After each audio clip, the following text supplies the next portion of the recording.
তারা দুজন মিলে তাকে মাথার পিছন থেকে হাতুড়ি দিয়ে আঘাত করে এবং উপর্যুপরি আঘাতের পরে সে আহত হয় এবং গুঙ্গানি শব্দ করে। আপনারা জানেন যে র্যাব তার প্রতিষ্ঠান লগ্ন থেকেই যে কোনো ধরনের অপরাধ দমনে সক্রিয় ভূমিকা পালন করে আসছে। বিশেষ করে যে সকল চাঞ্চল্যকর ঘটনা ঘটে সেগুলোর সাথে সম্পৃক্ত অপরাধীদেরকে আইনের আওতায় আনার ক্ষেত্রে র্যাব জোরালো ভূমিকা পালন করে। এ ধরনের একটি ঘটনা গত 16ই মে তারিখে মিরপুর ডিওএইচএস সংলগ্ন এলাকায় সংঘটিত হয়। আপনারা জানেন যে সেখানে একটি অজ্ঞাত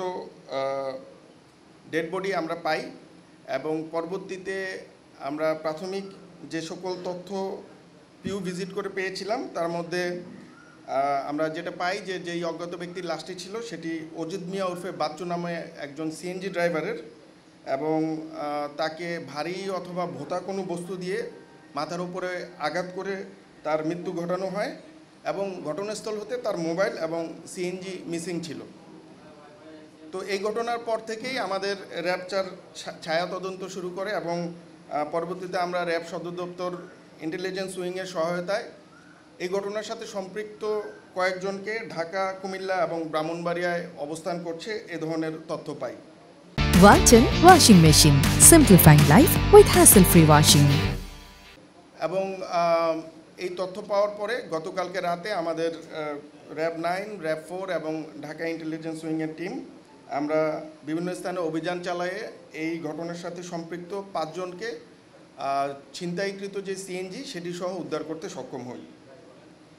আমরা আসামিদেরকে প্রাথমিকভাবে জিজ্ঞাসাবাদ করার পরে এখন পর্যন্ত যে সকল তথ্যগুলো পেয়েছি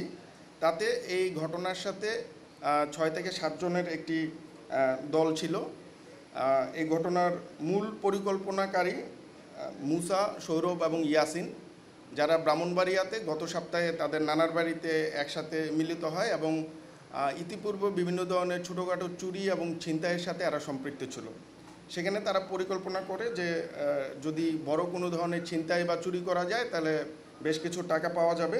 এবং প্রাথমিকভাবে সেখান থেকেই তারা এই পরিকল্পনাটি গ্রহণ করে। পরবর্তীতে গত 15 তারিখে সকালবেলা ইয়াসিন সে সৌরভের সাথে সাক্ষাৎ করার জন্য ঢাকায় আসে এবং পূর্ব পরিকল্পনা মাফিক 15 তারিখ সন্ধ্যার দিকে একটি সিএনজি ছিনতাই করবে এই টার্গেটে তারা বের হয়। 15 তারিখ দিবাগত রাতে অর্থাৎ রাত আনুমানিক 3টার দিকে ভিকটিম বাচ্চু মিয়া তার সিএনজি নিয়ে শ্যামলীতে অবস্থান করছিলেন এবং সেখান থেকে সৌরভ সে সিএনজি ভাড়া করে এবং সিএনজি ভাড়া করে 60 ফিট সংলগ্ন যে পানির ট্যাঙ্কি এলাকা সেখানে আসার পর সিএনজি ড্রাইভারকে সে টয়লেটে যাবে বলে সিএনজিটা থামাইতে বলে এবং তার একজন ভাই আসবে উঠবে এটা বলে সিএনজি থামাইতে বলে। তো পরবর্তীতে এখানে এসে সৌরভের সাথে ইয়াসিন যোগ হয় এবং সিএনজি ড্রাইভার যখন সিএনজিটি ঘোরানোর জন্য গাড়ি থেকে নামেন তখন তারা দুজন মিলে তাকে মাথার পিছন থেকে হাতুড়ি দিয়ে আঘাত করে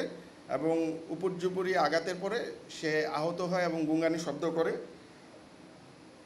এই দুজনের মধ্যে ইয়াসিন সে আবার সিএনজি চালাইতে পারে, সো সে সিএনজি সামনের সিটে বসে এবং সৌরভ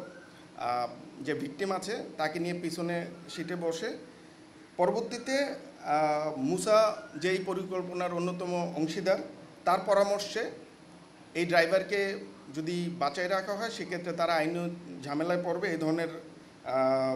তথ্য তাদেরকে দেয় এবং দেওয়ার পরে তারা সৌরভ এবং ইয়াসিন নিশ্চিত করে যে না তাকে বাঁচায় রাখা যাবে না, সেক্ষেত্রে তার মৃত্যু ঘটানো হয়। তার মৃত্যুর পরে তারা প্রায় 1-1.5 ঘন্টা ঢাকা শহরের বিভিন্ন স্থানে এই লাশটি কোন জায়গায় ফেলবে সেটা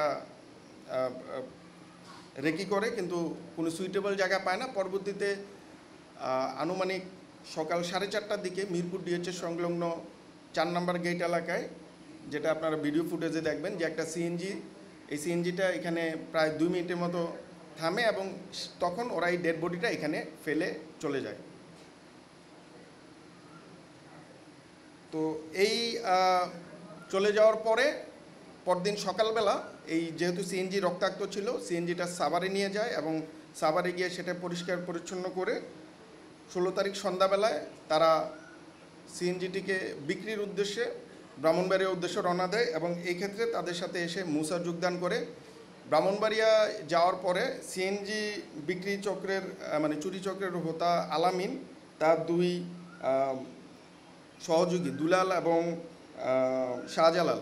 তারাও ইতিমধ্যেই এই সিএনজি নিয়ে ব্রাহ্মণবাড়িয়া যায় এবং ব্রাহ্মণবাড়িয়া যাওয়ার পরে আলামিন আসার পরে আলামিনের নিকট সিএনজিটি 45,000 টাকায় বিক্রি করে এবং পরবর্তীতে এই সিএনজিটি কুমিল্লার চান্দিনায় বা দেবিদ্বার এলাকায় নিয়ে এটার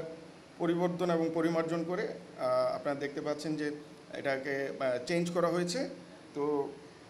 এই ছিল এই ঘটনার সাথে সম্পৃক্ত যেই 5 জনকে আমরা গ্রেফতার করতে সক্ষম হয়েছি